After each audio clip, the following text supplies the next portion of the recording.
వస్తున్న దారిలో మేము కాలేజ్ ముగించుకుని వెళ్తూ ఉంటే అక్కడ ఒక యవనస్తుడు మా స్నేహితులు లాంటి వాడు నిలబడి ఉన్నాడు. వర్షం పడుతుంది. ఎందుకురా ఇక్కడ నిలబడ్డా, వర్షం పడుతుంది కదని అడిగాం. కోడిపుంజో కోడిపెట్ట తడిసిపోయినప్పుడు ఎలా ఉంటుంది, వణికిపోతూ నిలబడుతుంది. అక్కడ నిలబడ్డాడు.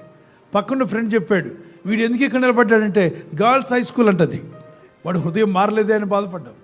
ప్రార్థన చేశాం, ఎవరి మాట వినలా. వాళ్ళు మేనత్త బుల్లెట్ కొనిచ్చింది. వాడి పేరు బుల్లెట్ రాజా అని పెట్టుకున్నాడు.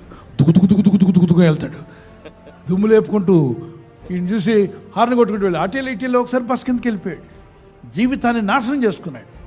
మీ పిల్లలకు బైకులు కొనిచ్చే ముందు భక్తినివ్వండి. వాళ్ళకి భక్తిపరుడైతే వాడికి బైక్ ఇచ్చినా భద్రంగా ఇంటికి వస్తాడు, బతుకును కాపాడుకుంటాడు, ఇతరులకు మేలు చేస్తాడు.